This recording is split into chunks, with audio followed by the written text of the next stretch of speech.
Bonjour, voilà, eh bien je viens de finir la formation EPR, enfin la première, parce qu'évidemment je vais la refaire plusieurs fois, tellement c'est dense, tellement c'est riche, et effectivement il y a pas mal de choses qui ont pu avancer pour moi, et notamment j'ai osé passer à l'action pour certaines choses qui me tiennent beaucoup à cœur.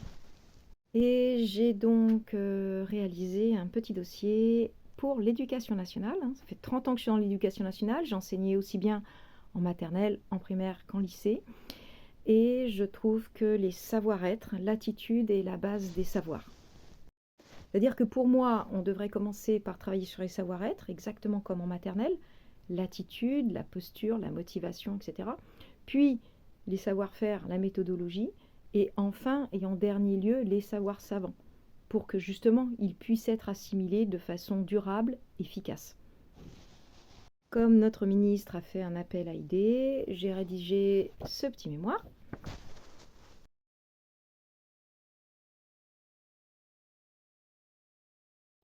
J'ai eu une réponse de mon ministère.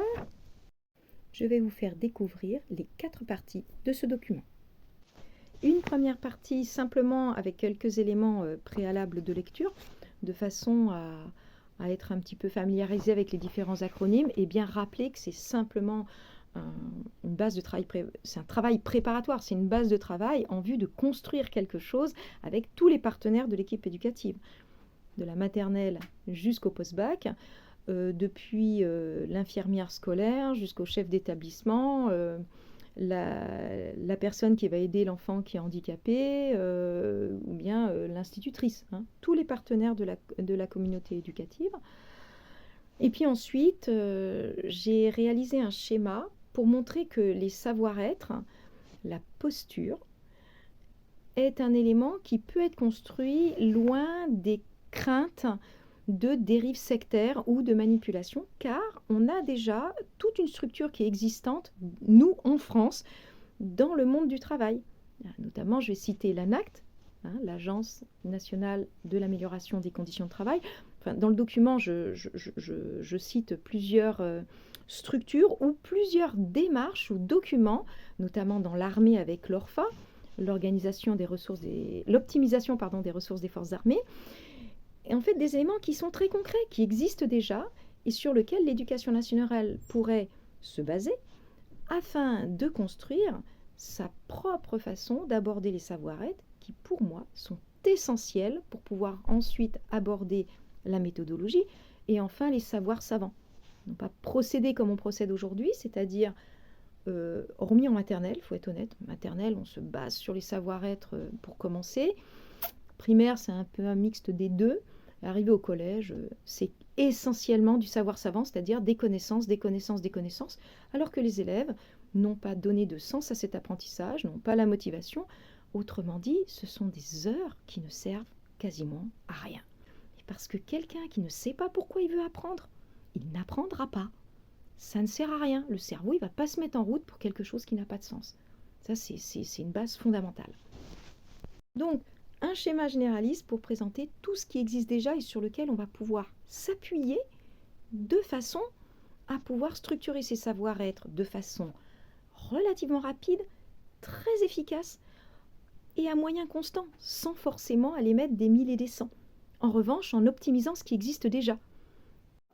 Comme cette approche des savoir-être est parfois très très peu connue, en tout cas nous dans l'éducation nationale, il y a un certain nombre de personnes de la communauté éducative qui est extrêmement investie dans ce domaine, notamment les groupes bien-être, comme on a nous au rectorat de Dijon, hein, je dépends de l'Académie de Bourgogne-Franche-Comté, mais en fait il y a énormément de partenaires de la communauté éducative, et notamment les chefs d'établissement, qui ne sont pas formés du tout à cela, ou alors qui n'ont même pas idée que ça existe. Pour certains qui n'en perçoivent pas l'intérêt, parce que ce mot, encore une fois, de bien-être, paraît un peu léger. Non, moi, je préfère l'approche de savoir-être, parce que on sent toute la profondeur, hein, ce sont les bases, l'assise, les racines du reste, de mon point de vue. Donc, en troisième partie de mon document, je propose en troisième partie une documentation qui est un ensemble d'extraits, que ce soit depuis l'Institut du cerveau ou bien de l'ANACT, hein, l'Agence nationale de l'amélioration des conditions de travail, ou encore la méthode TOP, hein, technique d'optimisation du potentiel, sur laquelle s'est appuyée l'armée pour créer son ORFA, l'optimisation des ressources des forces armées. Eh bien, c'est une petite documentation rapide, condensée, pour donner envie, pour mettre en appétit, pour aller chercher des informations supplémentaires, essayer de toucher du doigt tous les enjeux et défis qu'il y a à relever dans ce domaine. Enfin, comme j'ai donné à relire ce document à des amis qui sont enseignants en différents types d'établissements et avec des publics d'âge et d'environnement très variés, on m'a vivement conseillé de donner des exemples concrets. Donc j'ai essayé, dans la dernière partie, j'ai intitulé cette partie de la réflexion à l'élaboration d'une vision évolutive de l'éducation nationale. Comment est-ce qu'on pourrait s'appuyer sur l'existant? C'est pour ça que j'appelle ça une évolution, pas une révolution, sur l'existant, qui a énormément eu d'évolutions très très positives dans l'éducation nationale depuis ces 30 dernières années. Par exemple, au lycée, l'aide personnalisée, moi ça n'existait pas quand j'étais au lycée, la méthodologie, par exemple, et puis c'est un exemple, il y en a énormément, de très belles évolutions, et des exemples très concrets avec des fiches où j'explique sur quoi je me suis inspirée ou sur ce qui a été expérimenté, ou par moi ou par d'autres. Des expériences que j'ai pu faire au sein de l'éducation nationale, mais c'est pas toujours facile. On propose des expériences et ce n'est pas toujours accueilli comme on le souhaite. Donc il y a des expériences que j'ai pu mener en revanche à côté de l'éducation nationale. Et notamment quand j'ai passé mon brevet de maître nageur, où j'ai pu expérimenter le stage langue et natation pour les migrants, et où on voit toute l'importance des savoir-être, de la mise en condition, du sens, de la motivation, de la réassurance, mais également du challenge, de la rigueur, indispensable également. Voilà, c'est un ensemble de données. Je mets aussi une petite puce à l'oreille d'une notion que j'ai développée qui s'appelle la notion d'écologie de vie. C'est un concept que j'ai créé et vous trouverez la vidéo sur ma chaîne YouTube. J'ai réussi à faire ce travail, à l'envoyer avec toutes les imperfections qu'il peut avoir, mais l'idée essentielle est là et j'espère qu'il y aura une suite parce que, eh bien pour moi, ça me paraît très important. Maintenant, si ça se fait, ça se fait. Ça se fait pas, c'est pas grave. Je suis alignée avec mes valeurs, je suis alignée avec ce que j'ai envie de faire. C'est-à-dire, je suis une citoyenne. Râler, c'est très bien, mais râler, rien faire derrière ou rien me proposer, pour moi, ça n'a pas beaucoup de sens. Les polémistes, c'est pas mon truc.